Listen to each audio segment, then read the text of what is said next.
Subhanahu wa ta'ala menjadikan manusia ini berbeda dengan makhluk yang lain karena dari segi susunannya manusia diciptakan oleh Allah dalam bentuk yang sebaik-baiknya. Laqad khalaqnal insana fi ahsani taqwim. Sungguh kami menciptakan manusia itu pada atau dalam sebaik-baik penciptaan.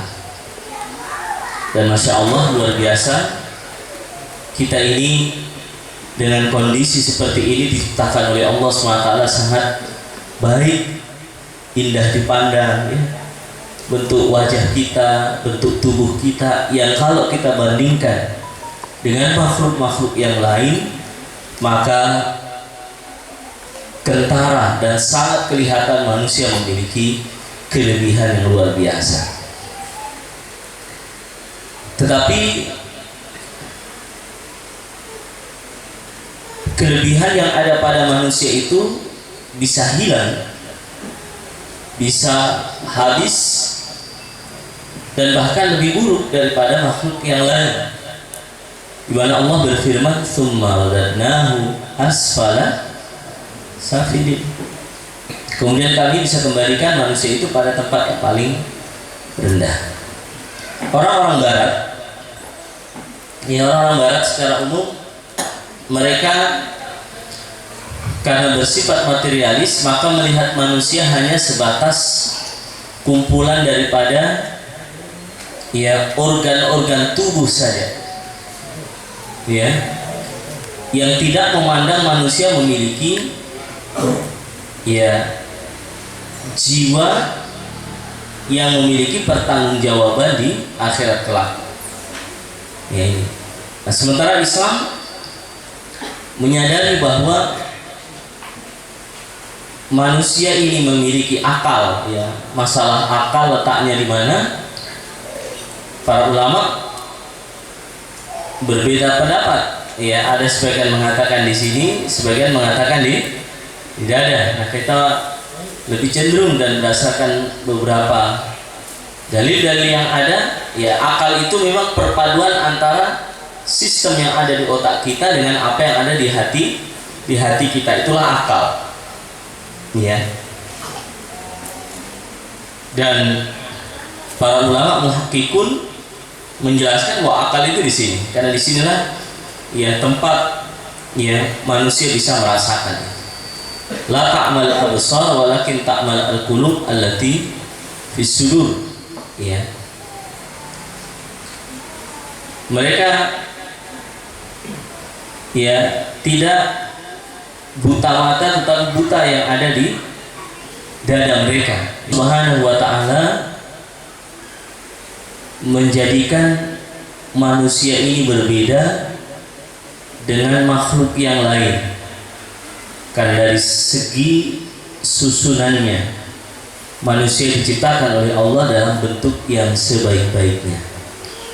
Laqad khalaqnal insana fi ahsani taqwim. Sungguh kami menciptakan manusia itu pada atau dalam sebaik-baik penciptaan.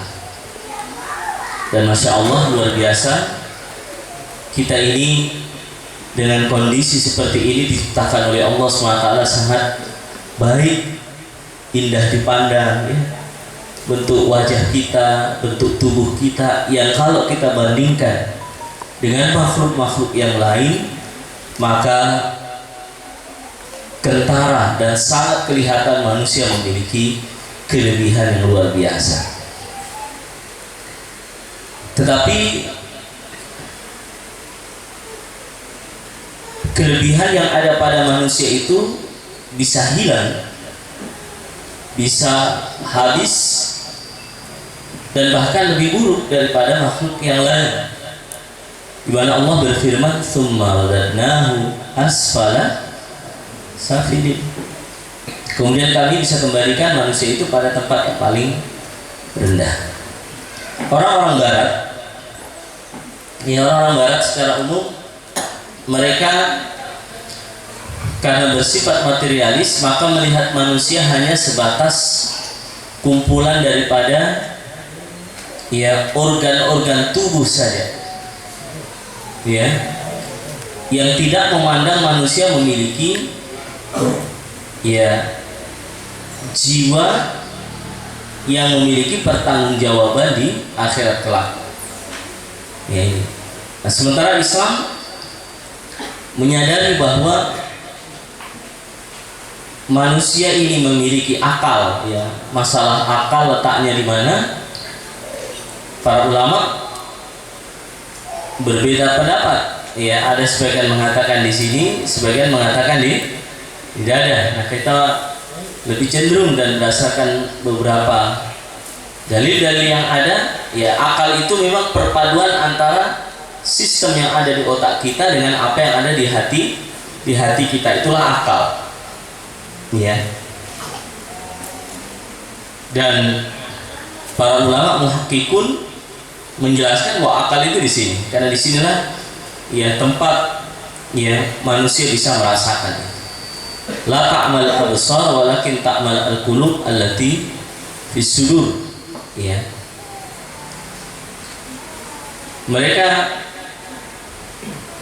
ya tidak buta mata, tetapi buta yang ada di dada mereka, ya, al-qulub atau hati. Nah, kalau kita katakan hati, maka hati nurani itu, ya. Kalau secara fisik al-qalb adalah jantung, ya, jantung. Tetapi para ulama kita menyebutkan al-qalb, hati dalam makna manusia di dadanya. Maka ibu sekalian, 3 komponen dalam diri manusia itu, akal, ruh, dan jasad, itu memiliki perpaduan yang sangat unik, dan kedua-duanya memiliki, atau ruh dan jasad secara khusus itu ya memiliki juga cara-cara tersendiri untuk bisa menjaga dan menghidupkannya.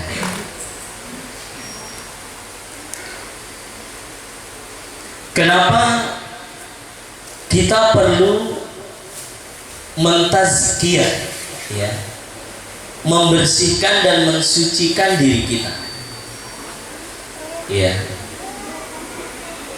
Kenapa? Secara fisik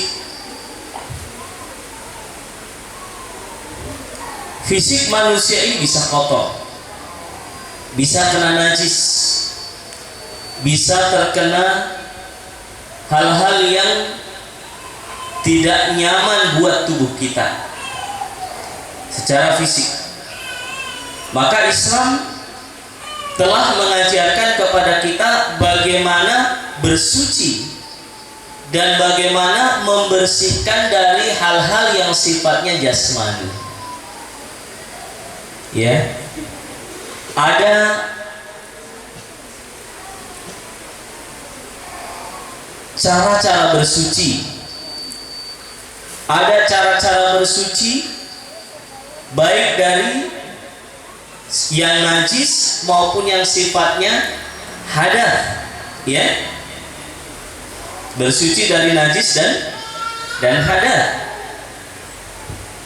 Maka secara non fisik, secara kejiwaan, secara ruh manusia, maka bisa saja manusia itu kotor, manusia itu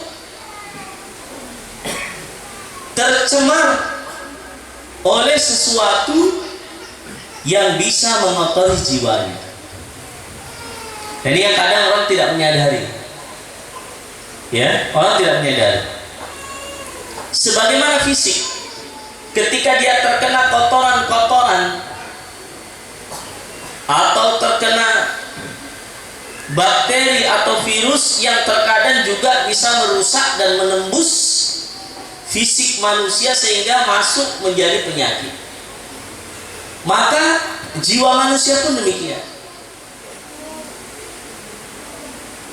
Makanya ruh dan jiwa itu perlu ada penyuciannya.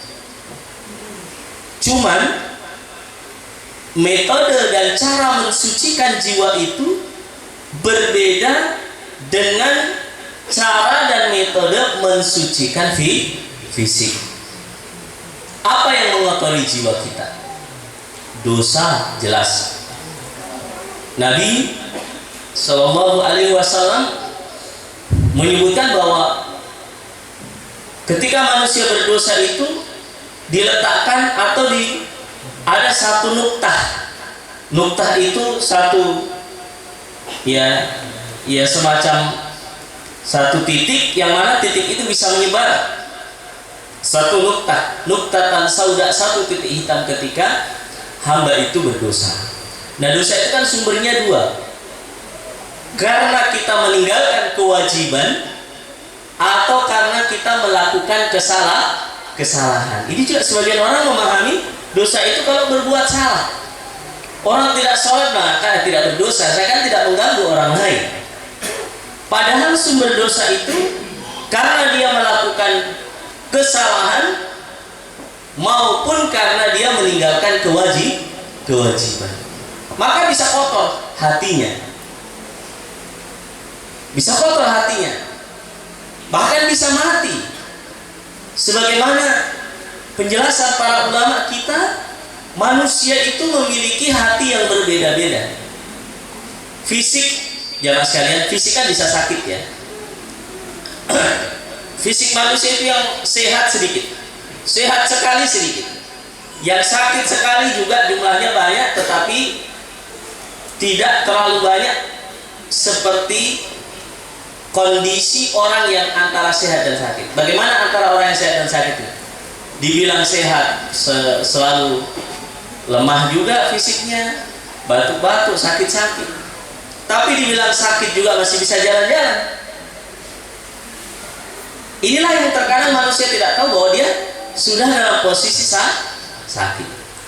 Maka hati manusia juga begitu. Ada hati yang sehat sekali.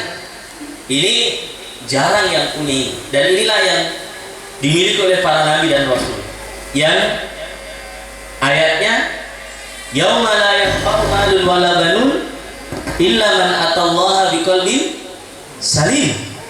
Hati atau hari di mana tidak bermanfaat harta dan anak-anak kecuali mereka yang datang di akhirat nanti dengan hati yang selamat. Qalbun salim, hati yang selamat. Selamat dari apa? Selamat dari dosa, maksiat, syirik, pokoknya hanya kepada Allah. Yang kedua, hati yang sakit, al-qalbul marid. Bagaimana hati yang sakit ini? Hati yang kadang taat, kadang juga nyeleweng. Dan ini kebanyakan kita manusia biasa. Maka ketika hati itu kotor, kita harus segera bersihkan. Karena kita tidak ingin hati itu menjadi mati, menjadi kelompok yang ketiga yang Al-Quran menggambarkan sawa'un alaihim a'andartahum am lam tunzirhum la yu'minun. Sama saja bagi mereka apakah engkau beri peringatan atau tidak diberi peringatan, mereka tidak beriman. Maka ikhwas sekalian dan akhwat dimuliakan oleh Allah, hati manusia, karena manusia itu sering salah, sering terjatuh dalam kesalahan, maka wajib bagi manusia itu untuk mensucikan jiwanya. Tidak ada hamba atau tidak ada manusia yang bersih dari dosa dan kesalahan kecuali para nabi yang dirahmati oleh Allah Subhanahu wa taala. Kalau ada orang menganggap dirinya suci dari kesalahan, itu justru dia berdosa. Itu tazkiyah dalam makna mensucikan diri, menganggap dirinya suci. Itu berdosa. Allah mengatakan, "Fala tuzakku anfusakum huwa a'lamu biman ittaqa." Janganlah kalian merasa suci, sok suci. Huwa a'lamu biman ittaqa. Allah Subhanahu wa taala mengetahui siapa yang paling bertakwa di antara kalian. Maka ikhwas sekalian dan akhwat dimuliakan oleh Allah, Kenapa kita harus mentazkiyah, mensucikan jiwa kita? Karena sebagaimana fisik bisa kotor, bisa sakit, maka jiwa manusia pun demikian. Al-Imam Al-Ghazali rahimahullah ta'ala, beliau mengatakan begini, sungguh aku heran kepada orang-orang yang ketika sibuk untuk memperbaiki rumahnya, sibuk untuk memperindah dirinya, ya, sementara dia tidak sibuk untuk memperbaiki hatinya. Padahal tempat penglihatan Allah Subhanahu wa ta'ala itu adalah hatinya. Ya kan? Apa yang dilihat oleh Allah? Apakah rumah kita? Apakah fisik kita? Ya. Coba lihat Luqmanul Hakim. Ya. Luqmanul Hakim yang disebutkan di dalam Al-Qur'an dan bahkan menjadi satu nama surat tersendiri, surat Luqman. Apakah dari sisi fisik beliau seperti artis-artis yang terkenal yang menjadi public figure dan idola di tengah-tengah masyarakat? Tidak, biasa-biasa saja. Namun karena iman, tarbiyah dan tauhid yang beliau miliki, diangkat oleh Allah Subhanahu wa ta'ala. Sebagaimana hadis Nabi SAW, Nabi mengatakan, innallaha la yanzuru ila suwarikum wa ajsamikum wa amwalikum walakin yanzur ila a'malikum wa qulubikum. Allah tidak lihat wajah kita, mau hidung pesek, mau mancung, mau kulitnya hitam, putih, sawo matang, sawo apa lagi, ya. Allah tidak lihat itu. Mau kita rumah mewah, tidak lihat. Yang Allah lihat hati-hati manusia. Makanya kalau sekalian, betul kata Nabi SAW, di mana Nabi mengatakan, rubba al-ata akbar lau aqsama billahi la abarrahu. Betapa banyak orang yang pakaiannya mungkin compang-camping, pakaiannya biasa saja, wajahnya penuh dengan debu, rambutnya penuh dengan debu. Lau aqsama billahi la abarrahu, tapi kalau bersumpah atas nama Allah, Allah kabulkan doa. Kenapa? Karena iman, karena hatinya yang dekat dengan Allah. Kita ini sudah terlanjur terbawa dalam dunia modern yang memandang segala sesuatu secara materialistik. Manusia dinilai berharga atau tidak berharga dari nilai fisiknya, dan ini keliru.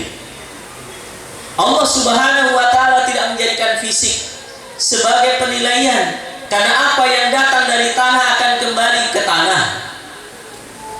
Kita ini kan dari tanah, ya. Kita ini diciptakan dari sari pati tanah, maka secara fisik dia akan kembali ke tanah.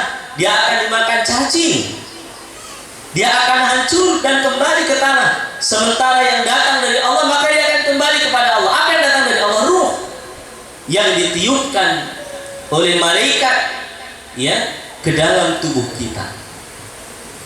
Itu akan kembali kepada Allah. Dia akan bertanggung jawab. Maka ikhlas sekalian dan akhwat dimuliakan oleh Allah, kita jangan terbawa pada prinsip-prinsip manusia atau prinsip-prinsip orang yang tidak beriman, yang melihat segala sesuatu selalu dengan ukuran materi. Al-Imam Al-Ghazali mengingatkan, sungguh saya heran dengan orang yang sibuk dengan perbaiki rumahnya, sibuk dengan memperbaiki fisiknya, tapi tidak sibuk dengan memperbaiki jiwanya. Boleh kita berpenampilan rapi, berpenampilan cantik, berpenampilan ganteng di hadapan pasangan masing-masing, atau berpenampilan yang bersih, boleh, silakan. Tetapi jangan lupa hati kita harus seiring ke sana untuk kita bersihkan, kita perbaiki, kita bertobat kepada Allah Subhanahu wa ta'ala, dan kita mohon ampun. Kenapa manusia perlu tazkiyah, perlu membersihkan dirinya? Karena manusia itu mahalul khata' wan nisyan. Manusia itu sering salah dan lupa, dan ini adalah karunia dari Allah. Ikhlas sekalian dan akhwat, kita sebagai umat Rasulullah Shallallahu Alaihi Wasallam berbeda dengan umat-umat terdahulu. Umat-umat terdahulu ketika mereka berdosa, kaum Bani Israel, bagaimana cara taubatnya? Saling membunuh di antara mereka. Faqtulu anfusakum dzalikum khairul lakum. Ya. Bunuhlah di antara kalian. Salah satu maknanya adalah bunuh diri, dan salah satu maknanya adalah saling membunuh di antara mereka untuk bertobat kepada Allah. Allah Subhanahu wa taala tidak perintahkan begitu. Umat Rasulullah ketika bersalah bertobat, dan ketika bertobat dihapus itu titik hitam itu. Itu pentingnya kita berusaha, karena memang Allah mengatakan qad aflaha man zakkaha wa qad khaba man dassaha. Sungguh beruntung orang yang mensucikan dirinya. Hari demi hari dia berwudu, ibadah kepada Allah, ke masjid, mensucikan dirinya, mentazkiyah dirinya. Wa qad khaba man dassaha, dan sungguh telah merugi orang-orang yang mengotori jiwanya. Jadi kalau ada pertanyaan, kenapa kita perlu tazkiyatun nafs? Karena kita manusia ini sering lalai, sering salah, sering lupa, dan terjatuh dalam berbagai macam kesalahan-kesalahan. Maka sebelum kita mempertanggungjawabkan di akhirat, maka alangkah baiknya kita sucikan dan kita bersihkan jiwa-jiwa kita. Jamaah sekalian yang dimuliakan oleh Allah Subhanahu wa taala. Dan Rasulullah Sallallahu Alaihi Wasallam, beliau mencontohkan kepada kita cara mentazkiyatun nafs, cara membersihkan diri-diri kita dari dosa dan kesalahan. Pintu yang pertama adalah pintu taubat. Itu pintu yang pertama. Jadi siapapun kita yang bersalah, segera bertobat, jangan ditunda, segera. Itu pintu yang pertama.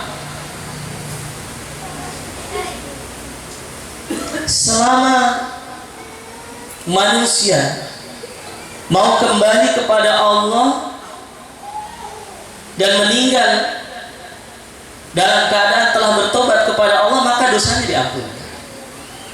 Ya.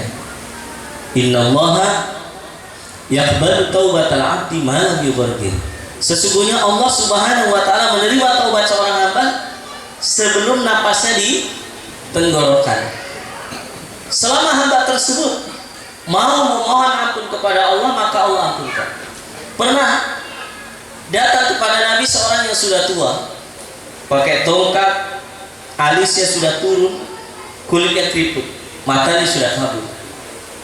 Jalan membungkuk mendatangi Nabi SAW dan mengatakan, "Ya Rasulullah, wahai Rasulullah, inna li dunuban law wuzzi'at ala ahli al-ardi la ahlakathum."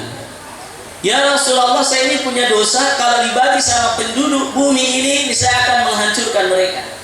Hal min taubah, apakah saya masih punya harapan taubat? Apa yang dikatakan oleh Nabi? Naam, ya, kamu bisa bertaubat. Fayubaddilullahu sayyi'atika hasanah, dan Allah Subhanahu wa taala akan mengganti keburukan-keburukanmu dengan kebaikan.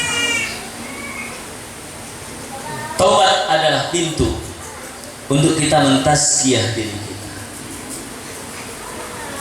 Maka Nabi menganjurkan dalam sehari saja beliau bertaubat lebih 100 kali. Ya. Ayyuhan nas tubu ilallah fa inni atubu ilallah fil yaumi. Bagaimana hadisnya?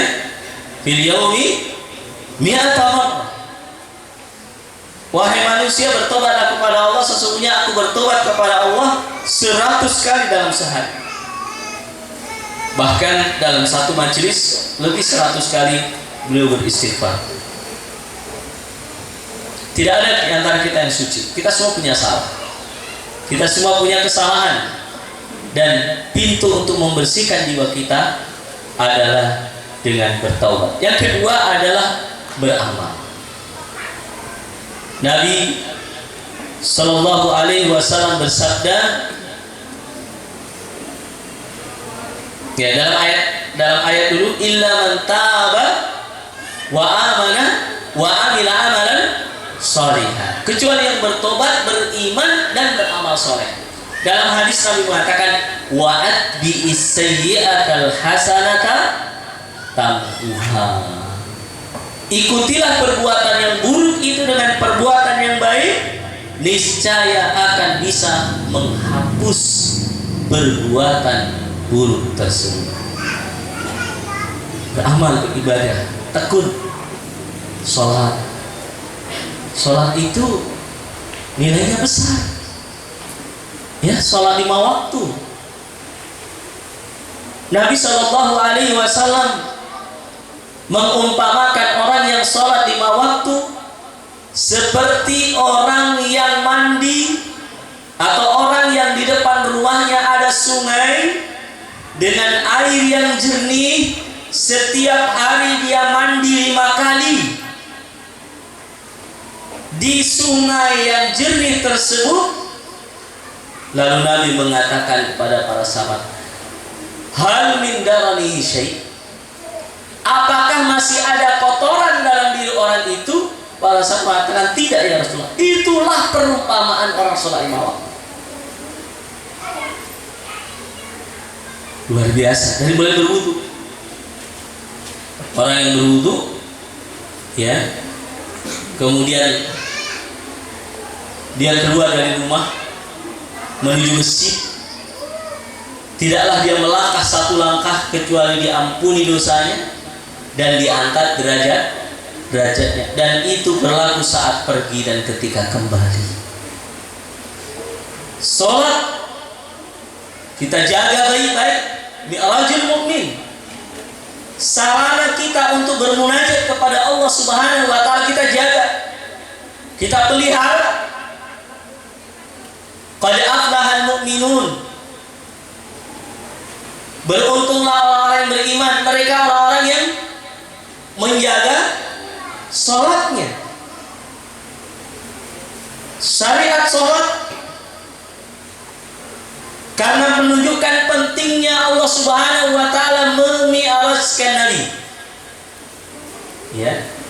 Salah satu peristiwa yang besar pada peristiwa Isra dan Mi'raj itu adalah diturunkannya perintah sholat 5 waktu, ya. Subhanalladzi asra bi'abdihi laylan minal masjidil haram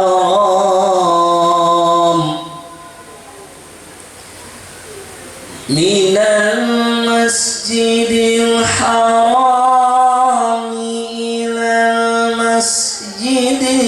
aqsa alladzi barakna hawlahu linuriyahu min ayatina. Salah satu perintahnya apa? Sholat. Isra Mi'raj, sholat.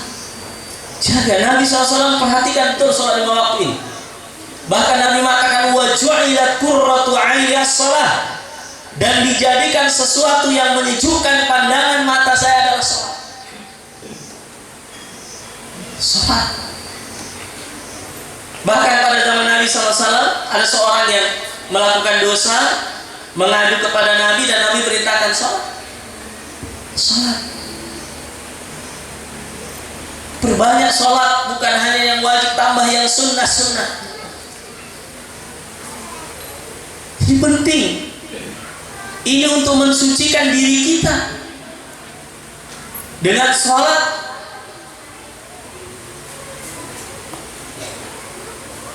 maksimalkan kita mengadu kepada Allah dalam sholat kita, ya. Beda memang ibadah kita dengan zaman Nabi. Kalau kita ini kadang cepat lelah dalam beribadah. Rasulullah SAW tidak, betul-betul ketika beliau sholat, menikmati sholat itu dan merasakan kenikmatan dan kesungguhan dalam melaksanakan ibadah sholat. Pernah beliau sholat malam dalam waktu yang panjang, beliau membaca satu ayat yang diulang-ulang. Ya, begitu sejuknya. Bahkan ketika Nabi SAW merasakan urusan yang besar, idza hazibahu amrun, ketika Nabi SAW merasakan satu yang berat dalam kehidupan beliau melaksanakan sholat. Jadi sholat ini luar biasa sekali. Dengan bacaan yang benar, renungan yang benar, kita nikmati sholat kita.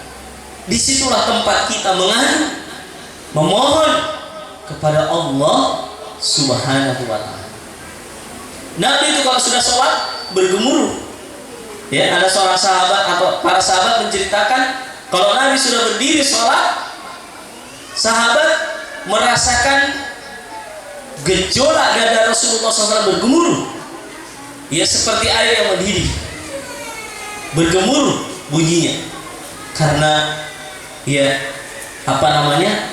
kenyamanan, ketenangan dan kesungguhan dalam beliau melaksanakan ibadah kepada Allah. Salat, idza saluhat sa'iru amalihi wa idza fasadat sa'iru amalihi. Kalau baik salatnya, baik amalan yang lain. Wa idza fasadat, kalau rusak rusak salatnya, maka amalan yang lain bisa rusak. Para sahabat menikmati yang namanya salat. Maka salah satu amalan yang bisa menjadi tazkiyah, bisa membersihkan jiwa kita adalah sholat. Para nabi diperintahkan untuk sholat, dan kita umat Islam diperintahkan untuk sholat wajib 5 waktu, memanfaatkan itu sebagai sarana munajat kita kepada Allah Subhanahu wa ta'ala. Maka perhatian kita kepada ibadah ini harus dilebihkan. Amalan yang lain adalah ya untuk bisa mentazkiyah diri kita, qiraatul Quran, ya, membaca Al-Quran.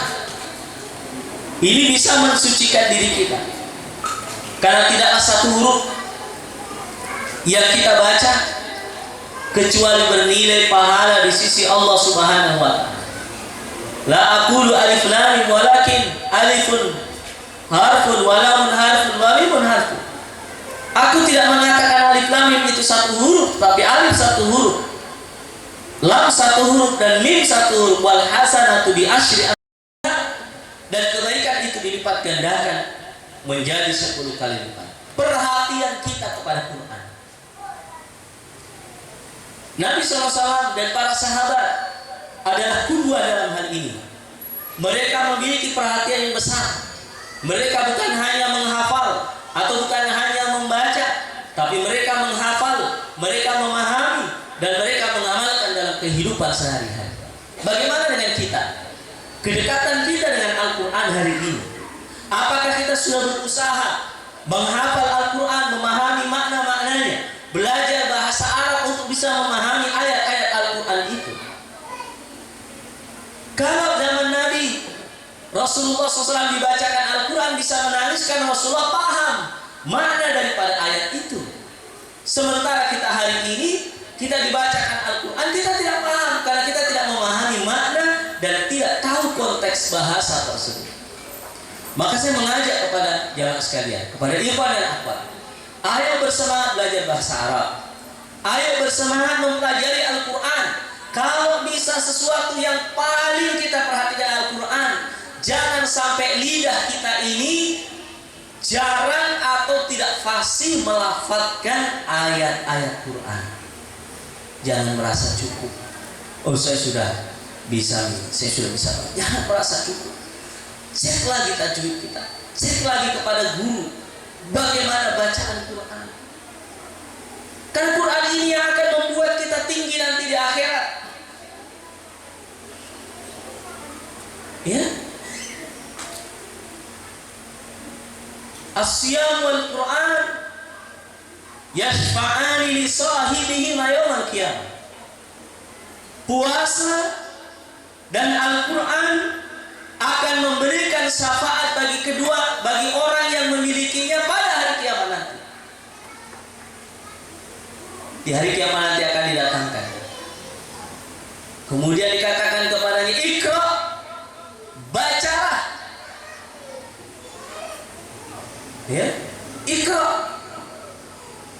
warattil, dan tartilkanlah cara bacanya.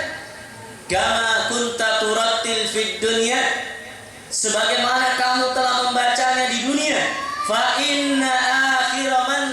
inna manzilataka bi akhir ayatin taqra'uha, sesungguhnya kedudukanmu di akhirat nanti tergantung ayat terakhir yang kamu baca.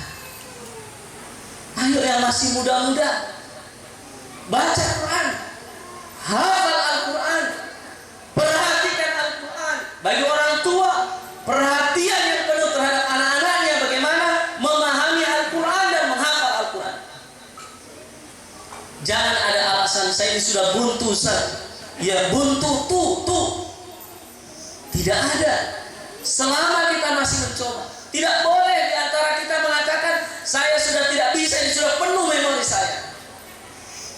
Allah Subhanahu wa ta'ala telah memberikan kita karunia Quran, teman perjalanan kita. Quran teman hidup kita. Ketika kita bersendirian, kita bisa bersendirian dan bersama Al-Quran. Subhanallah. Ayo menghafal. Sudah sesibuk apa sih kita ini tidak ada waktu untuk menghafal dan murajaah. Baca Quran tiap hari. Satu huruf, satu kebaikan, Allah akan hapuskan dosa dan kesalahan kita. Coba kalau baca Qurannya baik, tajwidnya baik dan benar, maka kita mendapatkan pahala. Dan ingat, orang yang bacaan Qurannya baik,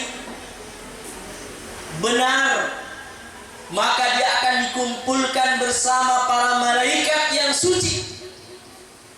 Nabi SAW bersabda, Al-mahiru bil Quran ma'as safaratil kiramil barah.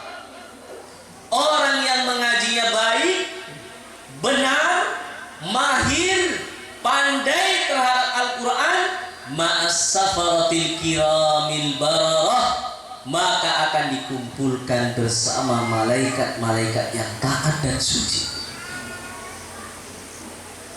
Ayo,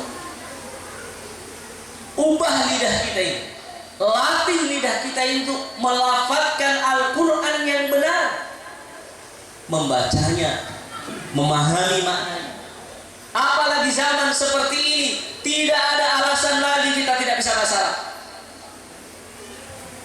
Ada ustaz-ustaz kita yang mengajarkan bahasa Arab, dan saya mengajak kepada ikhwan dan akhwat, ayo kita sungguh-sungguh untuk mempelajari bahasa Arab, untuk memahami Al-Quran, sehingga ketika Al-Quran dibacakan kita bisa merasakan kenikmatannya.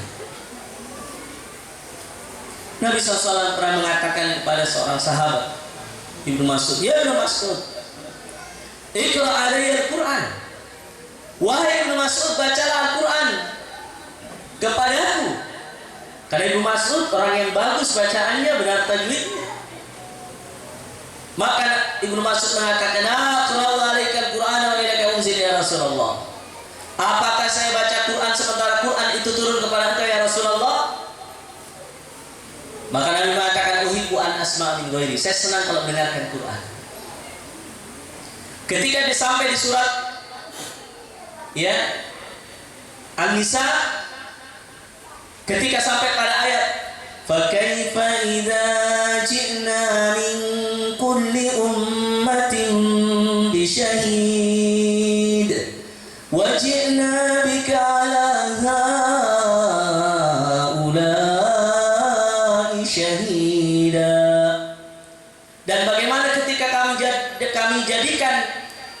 setiap umat itu seorang saksi, dan aku jadikan engkau wahai Muhammad saksi bagi mereka. Nabi mengatakan hasbuk ya Ibnu Mas'ud, cukup. Kemudian Ibnu Mas'ud mengatakan, hadis ini diriwayatkan Imam Bukhari. Ibnu Mas'ud mengatakan, Fa'idha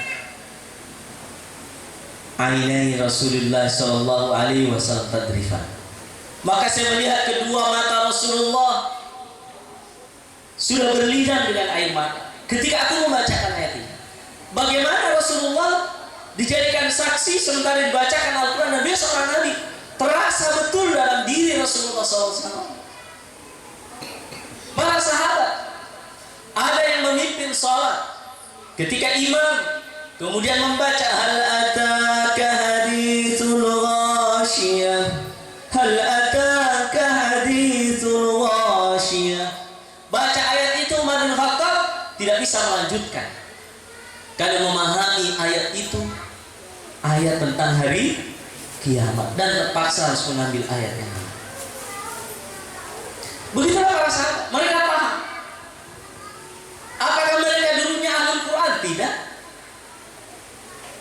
Ayo, bagi Anda yang sudah lama tarbiyah, yang sudah lama mengaji, jangan pernah berhenti untuk belajar Al-Quran, membaca, memahami, mentadabburi, memahami tafsirnya.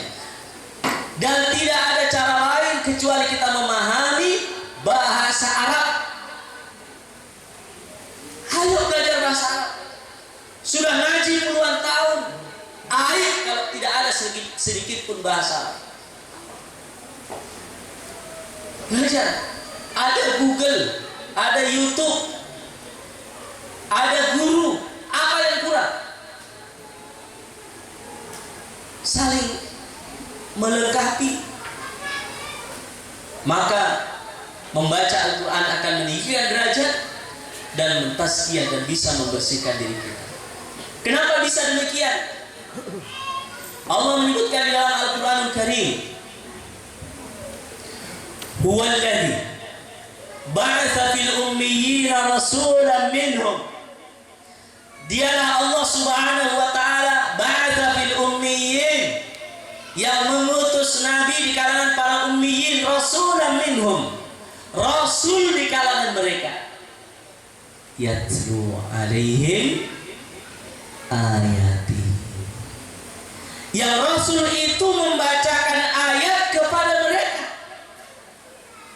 Makanya ayat itu bisa mensucikan jiwa kita dari dosa, dari kesalahan, dari pemahaman yang salah, mentazkiyah jiwa-jiwa kita.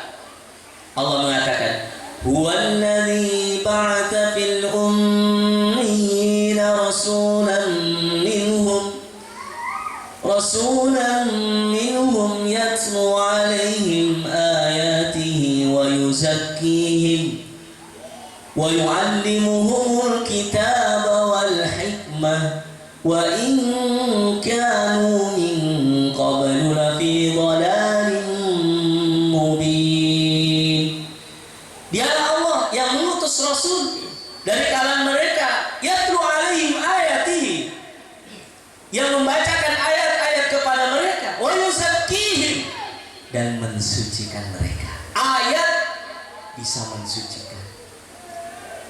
Wa yu'allimuhumul kitaba wal hikmah, dan mengajarkan kepada mereka Alkitab dan Al-Hikmah, As-Sunnah. Al-Hikmah, As-Sunnah. Wa in kanu min qablu lafi dhalalin mubin, yang mereka dulu berada dalam kesesatan yang nyata. Betapa banyak orang mendapatkan hidayah dengan ayat Al-Quran, sepenggal ayat saja, satu ayat saja. Maka Al-Quranul Karim harus kita baca, kita ulang-ulangi, kita hafal. Nabi SAW mengumpamakan orang yang di dalam dadanya ada Quran seperti rumah yang ada lampunya. Tapi orang yang dadanya tidak ada Al-Quran seperti rumah yang tidak ada lampunya. Ya, Nabi mengatakan, hiasilah rumah kalian dengan bacaan Al-Quran. Hiasi rumah-rumah kita. Kita ingin menjadi keluarga Al-Quran. Ya, kita ingin menjadi keluarga Al-Quran.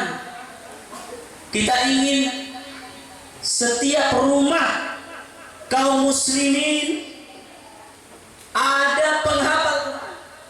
Ini kita ingin di rumah-rumah ikhwah kita, rumah akhwat kita, Al-Quran hidup dan suasana Qurani bisa hidup di situ. Bisa menjadi epicentrum keluarga Al-Quran. Dan ini sebagaimana para sahabat dulu berhasil, ya, anaknya, keluarganya menjadi ahlul Quran. Ya, salah satu yang diakui menjadi keluarga Allah itu para penghafal Al-Quran. Ahlullahi wa khassatuh. Ya, ahlu atau keluarga Allah dan orang-orang khususnya Allah itu orang yang menghafal Al-Quran. Yang terakhir, untuk mentazkiyah jiwa-jiwa kita, ya. Maka selain beristighfar, bertobat, beribadah sholat, kemudian baca Al-Quran, maka perbanyak zikir, perbanyak istighfar. Astagfirullah, la ilaha illallah wahdahu la syarikalah, lahul mulku wa lahul hamdu wa huwa ala kulli syai'in qadir. Perbanyak zikir. Pikirin kekuatan kita. Bahkan ketika kita menghadapi musuh dalam peperangan, apa yang Allah katakan? Idza laqitumul ladzina kafaru. Ya. Kalau kamu bertemu orang kafir, fasbutu, tetaplah, wazkurullaha katsiran, dan banyaklah berzikir kepada Allah, la'allakum tuflihun, agar kalian beruntung dan agar kalian menang. Zikir dianjurkan untuk setiap saat. Ketika kita berdiri, ketika kita duduk, ketika kita berbaring, perbanyak berzikir kepada Allah Subhanahu wa taala. Dan kita jadikan lisan-lisan kita itu selalu basah dengan zikir kepada Allah Subhanahu wa taala. Anta ja'ala lisan qarabban bidzikrillah, ya.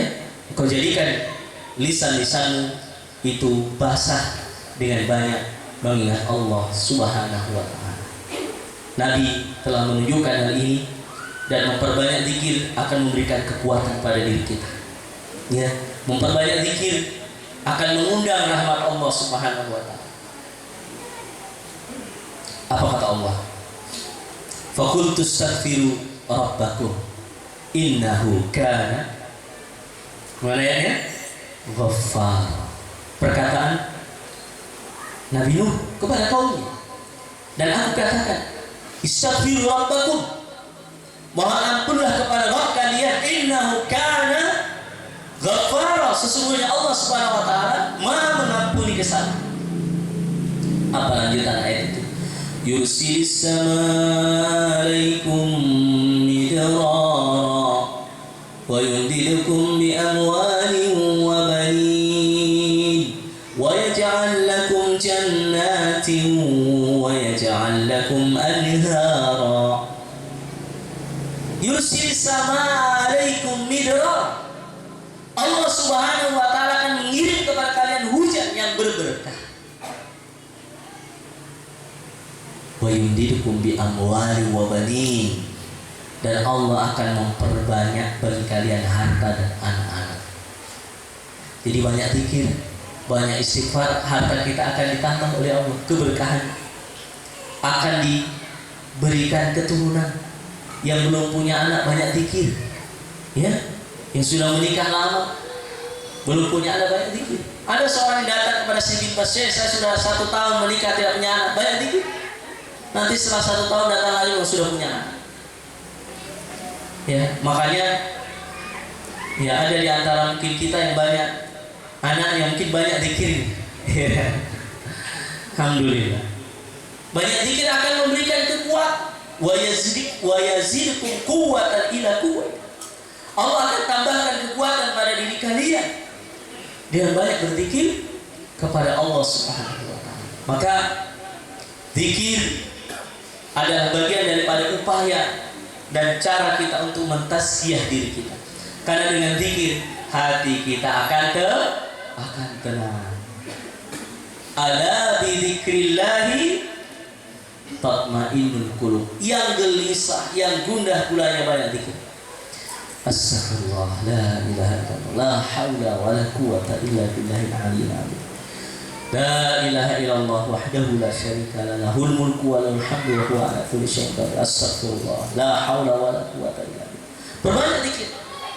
Karena itu kekuatan kita ya yang diberikan oleh Allah Subhanahu wa taala. Maka tasbih tentu yang kita maksudkan adalah dengan mengikuti aturan Nabi SAW. Perlu saya stressing di sini, tazkiyatun nufus tidak perlu dengan sesuatu yang tidak pernah dicontohkan oleh Nabi. Ada orang-orang yang berusaha mentazkiyatun nufus dengan puasa-puasa yang tidak dicontohkan, dengan ibadah-ibadah yang tidak dicontohkan. Maka cukuplah kita dalam tazkiyah nufus kita mengikuti sunnah-sunnah Nabi Sallallahu Alaihi Wasallam. Saya kira demikian yang bisa kami sampaikan. Tentu berbicara tazkiyatun nufus ini ya panjang, materi yang panjang. Namun insya Allah ya bisa kita lanjutkan dengan mendengarkan di ceramah-ceramah asatidzah kita, membaca buku-buku tazkiyatun nufus yang pada intinya mari ya, jangan berputus asa untuk terus mengupgrade, menaikkan kualitas diri kita di dalam keimanan dan ketakwaan kepada Allah sampai dia ajal menjemput kita. Tentunya kita menjadi hamba yang terbaik di sisi Allah Subhanahu wa taala. Barakallahu fikum. Subhanallah wa bihamdika asyhadu an la ilaha illa anta astaghfiruka wa atubu ilaik.